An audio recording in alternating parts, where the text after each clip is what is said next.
بسم الله والصلاة والسلام على رسول الله. فيديو اليوم ان شاء الله باش نعمل مع بعضنا عصيدة البوفريوة سهلة بطريقة سهلة ومكوناتها زاده كيف باش تقولوا لي عصيدة البوفريوة مالا الحليب وينو الحليب. مانيش باش نعملوها بالحليب، باش نعملوها بلاش حليب اليوم، وباش نحسوا طعمة البوفريوة الأصلية بالحق بنينة بنينة بنينة ما شاء الله. والعشاق البوفريوة راهو أبن ما تاكلوا. باش ناخذ أنا 200 غرام حمرتهم في الفور. انا نسخن الفور ساعه قبل وحده، بعد نسكر عليه ومن بعد نحط الفاكهه نتاعي هكاكا تحمر لي بالباهي. اكيد ديما نطل عليها ما خليهاش تتحرق اما تحمر باش نرحيها بالقشره نتاعها، ونأكد على انه بالقشره نتاعها. مانيش باش ننظفها، مانيش باش نقشرها، وباش نعملها بالقشره نتاعها حتى من الجو باش يجي بنين بنين بنين ما شاء الله. وحتى النوتيلا راهو يعملوها بالقشره نتاعها البوفريوه باش تعطي النكهه الاصليه نتاع البوفريوه، لان القشره هذيك راهي فيها منافع اخرى، هي اصل البوفريوه. لانه ربي سبحانه خلق البوفريوه القشره اليابسه هي اللي ما ناكلوهاش نتاعها، اما القشره هذيك راهي فيها منافع. وحتى اللوز زاده القشره نتاعو راهي فيها منافع. فهني باش ناخذ 200 غرام هذيك بعد ما حمرتهم في الكوشه مازالوا سخان، باش نحطهم ديريكت في الميكسور ونرحيهم. وتشوفوا كيفاش التكستور نتاع البوفريوه كيفاش تولي. باش انا نطيبها. باش نبدا نرحي فيها لين نحس ان هي ولات يظهر الزيت نتاعها، لين تولي مزيته تولي عجينه، ما عادش بوفريوه كهو، تحسها كاينه عجينه بوفريوه. نجموا هنا تزيدوا الماء باش تزيد تخلط لكم بالباهي اما ما تفوتوش، ما تستعملوش اكثر من ايترا. معناها احنا الكل في ال 200 غرام هذوما ولا 250 غرام عليهم ايترا ماء اكهو. يعني يا تستعمل في الخلاط هنا شويه ماء كما نقولوا احنا ربع ايترا ماء على حسب المكسور اللي عندكم، وتزيدوا بشويه بشويه. ومن بعد كي باش طيبوها على الغاز كيف تزيدوا الكميه نتاع اللي تكمل الناقص نتاع الايترا. معناها ما تزيدوش على ليترا اذا عندكم كميه نتاع 200 غرام بوفريوه ولا 250 غرام بوفريوه. كيما تشوفوا انا لهنا قاعده نرحي فيها على حسب ديما طولوا عليها شوفوها يعني ترحات بالكدا ولا لا. وتو نزيد نوريكم كيفاش التكستور نتاعها.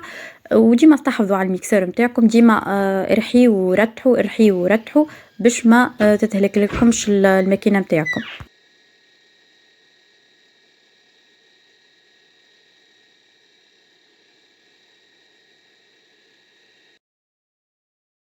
كيما قاعدين تشوفوا البوفريوه نتاعي سي ترحات وولات تقريبا عجينه.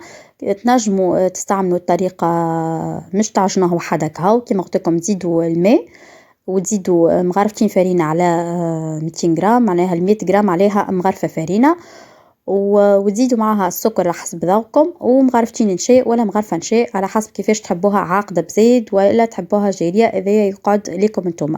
او تستعملوا الطريقه هذه انكم تخليوا عجينه كيما هي وتحلوها في الماء كي تبداو تطيبوا في الغاز.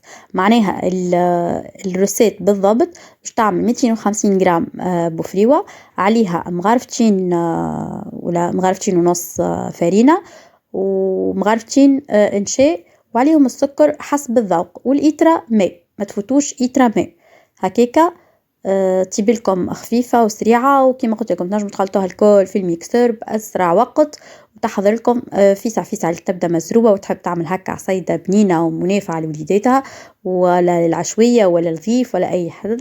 في لحظات تحضر لك بركه باش تشدلك شويه وقت في التطيب اكاهو، كأنك باش طيب كريمه اما هي باش تبطى شويه على الغاز اكاهو. هو اللي بالها واسعة وما عندهاش معناها عادي مش مربوطة بالوقت، نجم تعمل كيفي انا وتحلها بشوية في الماء كي تحطها على الغاز كيما نعمل انا. هنا اللي قعد لي البقايا اللي قعدت لي نتاع البوفريوة او كان نحي فيهم من الماكينة، بعد باش نصبهم تقريبا نص لتر، باش نزيد على نص لتر هذيا اللي صبيتها في الكسرونة بتاعي وهكاكا، ونصب عجينة البوفريوة متاعي البوفريوة ذيكا ونبدأ نحل بشوية بشوية كما باش تشوفوا حليت الغاز، باش نصب المكونات نتاعي نتاع المفريوة ونبدا نخلط بشويه بشويه. كما تشوفوها هي ولات مزيته، ولات عباره عجينه، تحاول تحلها بشويه بشويه. وكما قلت لكم هنا انا عندي الوقت معناها في عقلي عملتها، لكن نتوما بالمكسور راهي تتحل لكم فيسع فيسع وما تاخذلكمش وقت جمله واحده.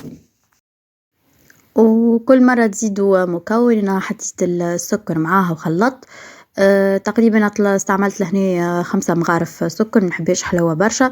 نتوما ديما يقعد السكر على حسب الذوق نتاعكم وشنو تحبوها حلوة ولا تحبوها ناقصة سكر، وزيد على حسب شنو باش تزيدوها من بعد كيف في الزينة.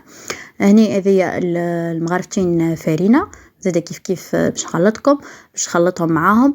ديما السر الكل في التخليط كيما في عصير زقوقو، باش تقعدوا تخلطوا باش ما تكعبلكمش، وتحلوا بشويه بشويه كالفرينه والنشاء اللي حاطينهم. راي كيما قلت لكم الحاجات هذوما العصايد الكل راهو بنتهم الكل وقوتهم تظهر كان بالماء، راهو بالحليب القيمة الغذائية متاع الحاجة راهي تفقد القيمة الغذائية متاعها كي تزيدها انت الكالسيوم، تزيدها هي اللي عليها الحليب تولي كاينة عبارة كريمة ما عادش عصيدة متاع بوفريوة. لكن احنا حسب ما تعلمنا وحسب العادات اللي تعلمنا عليهم انه عصيدة البوفريوة يعملوها الأكثرية بالحليب مش بالماء، لكن هي ما تكون انفع كان كي تبدا بالماء كيما الدروع بالضبط. كيما عصير الزوق زاد ما خلطوش معاها الحليب، اذا زدتها الحليب راهي باش تفقد القوم تاعها وباش تفقد المطعم تاعها الاصلي. فكي تعملها بالماء يعطيك اصل الحاجه، سواء كانت بوفريوة سواء كانت دروع سواء كانت عصيده اي نوع متاع حاجه طبيعيه ولا مكون، كي تزيد الماء كهو يعطيك الروح نتاعو المطعم الحقيقي نتاعو. اذا زدتوا الحليب راهو باش تبدل قيمته الغذائيه وباش تبدل مطعمه جمله واحده. ان شاء الله يكون وصل لكم يعني استفدتم من الحكايه هذيا. وحاليا كما تشوفوا عنا ازمه الحليب كما تعرفوا، فتولي بالماء سهلة كيكم تقعدوش تحتاروا منين باش تجيبوا الحليب. هنا كيما تشوفوا عصيتي صاي بديت تحضر، كي صاي بديت تشد البدا القوام نتاعها، شوفوها كيفاش نخليها هكا تطيب بالباهي غلوة باهية، ومن بعد نسكر عليها ونقدمها في الكيسان ولا الصحافي اللي باش نقدمهم فيها. فما شكون مثلا يعملها البوفريوة بعد ما يعملها في الميكسور ويخلطها يصفيها، انا ما نصفيش لاني كما قلت لكم حاجتي بالمنافع الكل نتاع البوفريوة، حاجتي باش ناخذ منافع البوفريوة الكل من قشرة لللب نتاعها الكل، مانيش معناها باش ما حاجتيش باش تجيني اني صافية ولا لونها معناها فاتح، حاجتي بها الاصلية البوفريوة الاصلية باش نستطعمك البوفريوة وبنتها. هنا صاي صبتها في الكيسان نتاع التقديم تاعي كما تشوفوها الطقس بارد وهي سخونه دافيه، تحسها كيف باش تاكل هكا ديريكت دافيه، لكن باش نخليها تبرد شويه. مانيش نعمل كريمه، انتم تنجموا تعملوا كريمه، انا خاطر ما ياكلوليش الكريمه، فانتم تنجموا تعملوا كريمه فوقها، الكريمه العاديه نتاعنا كل واحد كيفاش يحبها. وهنا صاي زينتها على حسب، من عندي صغيرات يحبوا الحلويات ويحبوا الحلوى والشوكولاته وغيره، عملت لهم الحلوى اللي بالشوكولاته وشويه فاكهه، انتم تزينوا بالطريقه اللي تحبوا عليها. ان شاء الله عجبتكم الوصفه اليوم، ان شاء الله استفدتوا من النصائح، نحبكم تاكلوا حاجه صحيه، ذاك علاش وديتكم الحويجه هذه، ان شاء الله تعجبكم. اي استفسار خليوا لي تعليق نجاوبكم. صحه وبالشفاء ليكم اذا جربتوها، نخليكم على خير، وما تنسونيش بالجامات والتعليقات المزيانه نتاعكم، راني نفرح بها برشا برشا. نخليكم على خير وان شاء الله نتقابلوا في فيديو جديد وبسلامه. من عمل صالحا من ذكر أو أنثى وهو مؤمن فلنحيينه حياة طيبة. يقول سعيد بن جبير: الحياة الطيبة هي أن لا يحوجك الله إلى الناس. وهذا قول جميل، ولكن في الآية المزيد: الحياة الطيبة ليست ألا تمرض ولا تفتقر، وليست في أن تكون صاحب جاه ومنصب، وإنما أن ترضى بقضاء الله مهما كان، فإن السخط على قدر الله ضنك وتعب ومشقة. ومتى وهبك الله الرضا عن كل أقداره فجعلك حامدا في رخائك صابرا في شدتك، فقد أحياك حياة طيبة.